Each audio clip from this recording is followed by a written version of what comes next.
Have you ever wondered how your watch works? Did you ever open your watch to see the internal parts of a watch? Well, let's see a video to understand this better. See, this is a pocket watch. Inside the pocket watch, you can see there are many small circular wheels. These circular wheels have teeth around its rim. And the rotation of one wheel helps in the rotation of the other circular wheels. Now inside a watch, there are different wheels for second hand, for the minute hand, and as well as for the hour hand. So inside a watch, you have different circular wheels for second hand, which moves the fastest, the minute hand, which moves slower than the second hand, and the second hand gear is connected to the minute hand. Further, the minute hand gear is connected to the hour hand, which moves the slowest. This is why you obtain 1 minute after 60 seconds and 1 hour after 60 minutes. So these gear systems, or these circular wheels with teeth around its rim like this, they help in giving you the exact time always. So how do these gear systems work? Now gears are basically a combination of wheel which have varying diameters. That is, you saw that the second hand gear was of different size than the minute hand gear. So combination of wheel with varying diameters, which is composed of teeth of equal sizes cut around its rim. The teeth around the rim of the gears are always of equal sizes so that one wheel can be combined to the other wheel and there is no slipping between them. Now these gear wheels are used to transfer the rotatory motion, or the motion by which a wheel moves from one gear wheel to another. So gear systems helps to transfer the rotatory motion from one wheel to another. So why do we basically require gears? What is its important in our daily life? Well, see this image. Here these basketball players are using a cycle with only one wheel. Well, these kind of unicycles are also used in circus. But can you and me in our daily life use such kind of unicycles? Well, that would be very difficult for us. That's why we prefer using a bicycle, in which we can balance ourselves better. In a bicycle, what do? We apply effort on the pedal, and as a result of which the wheels start moving and we can go forward. So, how is it that we are applying effort on the pedal, that we are moving the pedal, but the wheels are moving? How is that possible? Well, this is made possible with the help of gears.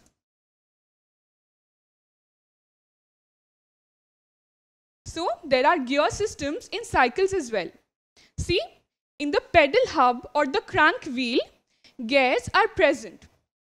When you move the pedal, the rotatory motion from these gears, that is from the pedal hub, is transferred to the gear system of the rear wheel. This is the rear wheel and this is the crank wheel where the pedal is connected. So when you move the pedal, the rotatory motion is transferred to the gear system on the rear wheel. As a result of which, your cycle moves forward. And here you may notice that the gear systems are connected with the help of chain. Like this.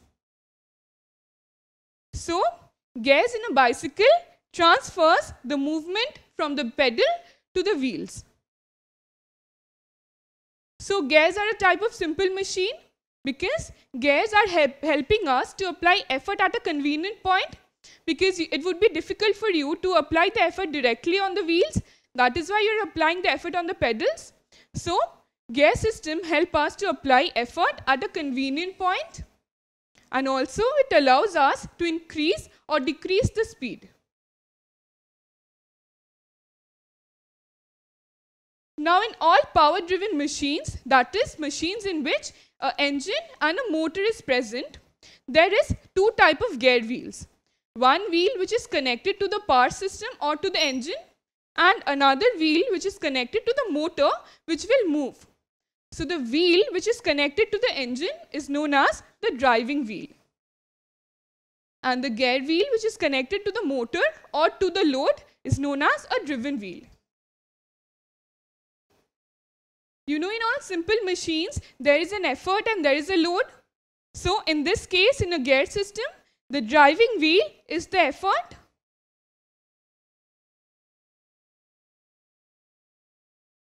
and the driven wheel is the load.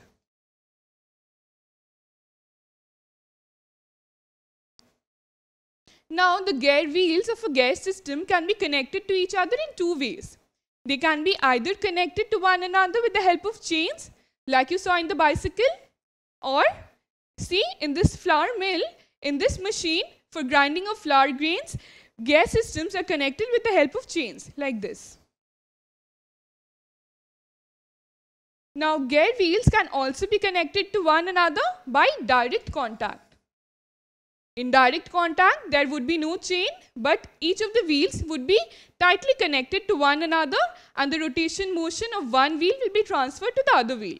So in direct contact, the arrangement of gear systems are used in machines which require precision. That is in the case of watch and clocks, because with the help of chains, when the gear systems are connected, there might be some loss of energy due to friction. But in case of watches and clocks, you need a precise time. You need the exact time always. So in that case, the gear wheels are connected to each other by direct contact. Gears in direct contact can be arranged in two ways. Either they can be externally in contact or they can be internally in contact. Gears which are in external contact are known as external contact gears.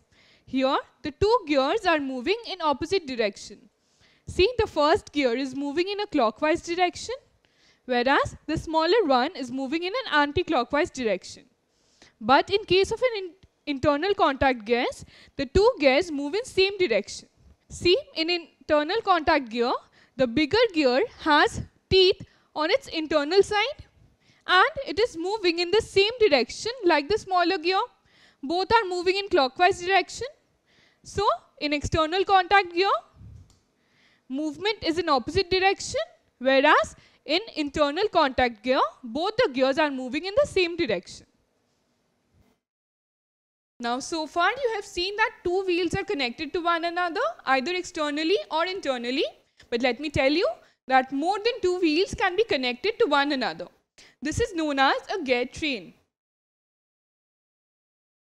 So, in a gear train, see here the example of 3 gear wheels have been given.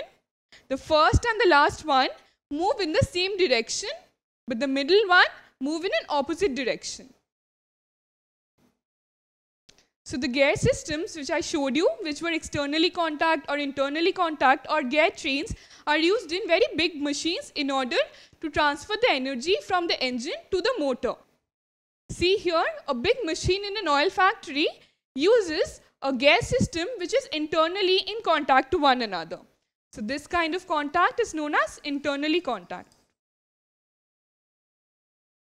Internal contact gear.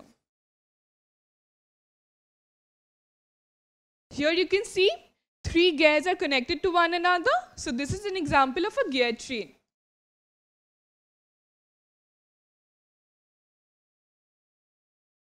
And here in a watch, see, the gear systems are connected to one another externally, like this.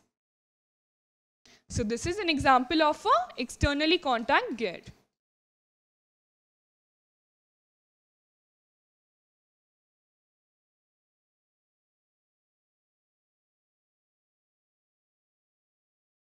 So not only in bicycles and watches, all power-driven machines require gears.